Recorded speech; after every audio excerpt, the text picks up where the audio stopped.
मंडनम समस्त पाप खंडम स्वभक्त चित्त रंजनम सदैव नंदनंदनम। तो यहाँ भक्त कौन है? यहाँ शंकराचार्य भक्त हैं, भगवान कृष्ण है। देवी की स्तुति की, शिव जी की स्तुति की, किस देवता की स्तुति नहीं की जी।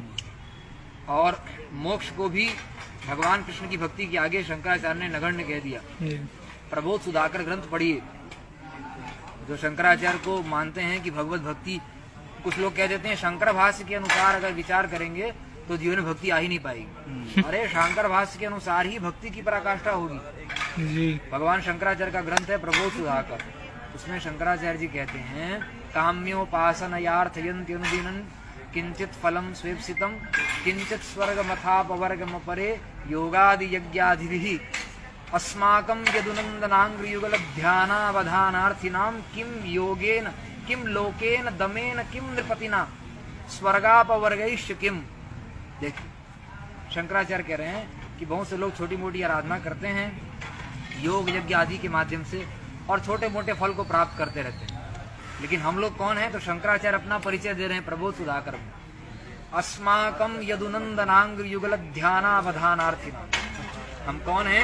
तो यदुनंदन श्याम सुंदर आनंद कंद परमानंद के चरणों का ध्यान करने वाले हैं। अस्माकम यदुनंदनांग युगल, उनके युगल चरणों का ध्यानावधानार्थिना, हम ध्यान करने वाले हैं उनको। किम लोकेन, किसी लौकिक फल से क्या मतलब? दमेन, किसी और योग साधना से क्या मतलब? नृपतिना, राजा महाराजा बनने से क्या मतलब? तो कहे तो लौकिक बात हो गई, पारलौकिक बात। आगे शंकराचार्य ने कहा किम लोकेन दमेन किम नृपतिना स्वर्गापवर्गैश्च किम, स्वर्ग से भी मतलब नहीं, और अपवर्ग हमको कैवल्य से भी क्या मतलब है? क्योंकि कृष्ण के चरण का ध्यान करते हुए शंकराचार्य निमग्न हो जाते हैं जी। तो भगवत भक्ति का महात्म्य उन्होंने ख्यापित किया कि नहीं?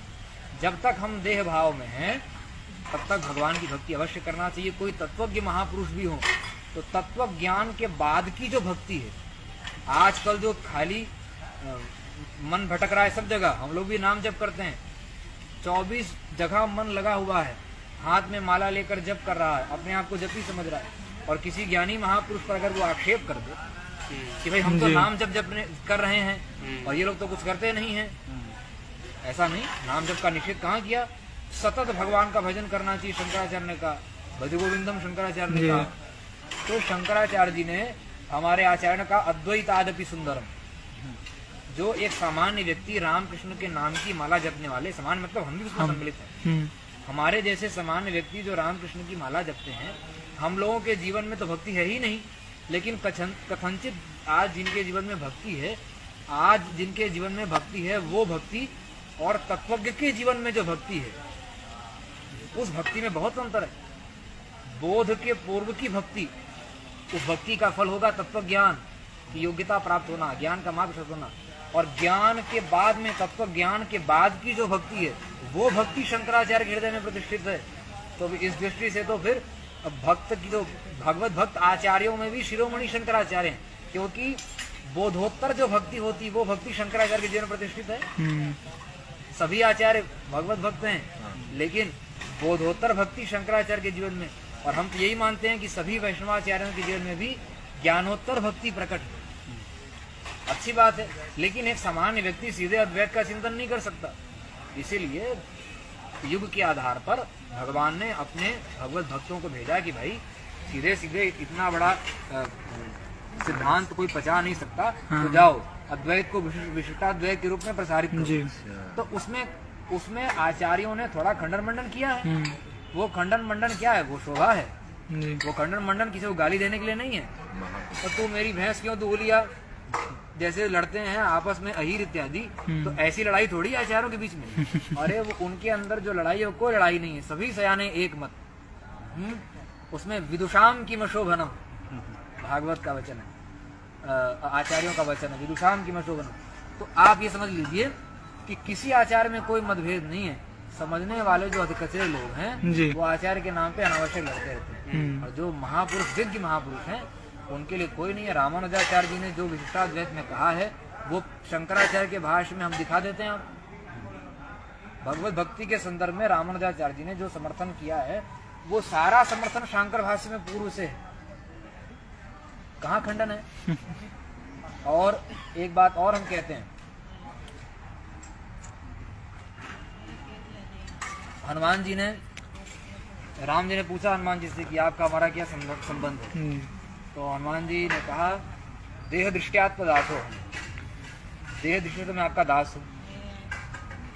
जीव दृष्टियात्म दंश कहा, जीव दृष्टि से आपका अंश है। और आत्म दृष्टियात्म में वाहन, आत्म दृष्टि से आप में और मुझ में कोई भेद नहीं।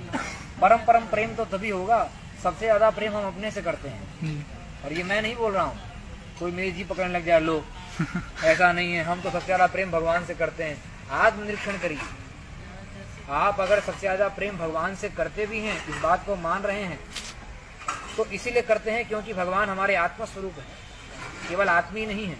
क्योंकि हमारा स्वभाव है हम अपने से ही प्रेम करते हैं। नवारे सर्वस्य कामाय सर्वम प्रियम भवति, आत्मनस्तु कामाय सर्वम प्रियम भवति। अपने से ही हम प्रेम करते हैं, किसी दूसरे से प्रेम नहीं करते।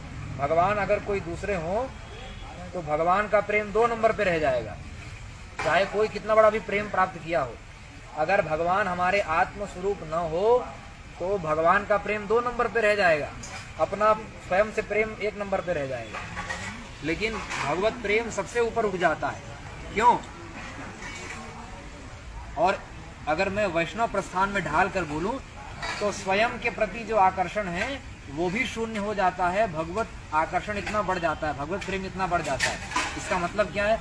अरे मैं जीव हूँ, पतित हूँ और मैं विषयों का चिंतन करने वाला हूँ, ये सब भाव विगलित होते ही केवल और केवल कृष्ण का ही चिंतन होगा, राम का ही चिंतन होगा। हाँ, तो तादात्म्यापत्ति जब कृष्ण में हो जाएगी तो अनात्म के प्रति जो अहंकार उत्पन्न होता है कि मैं अहमर्थ जा करके अनात्म पदार्थ में बैठता है, उन अनात्म पदार्थ के प्रति अहमर्थ सर्वथा शून्य हो जाता है और आत्म स्वरूप नंदनंदन श्याम सुंदर में मन पूरा लग जाता है जा करके।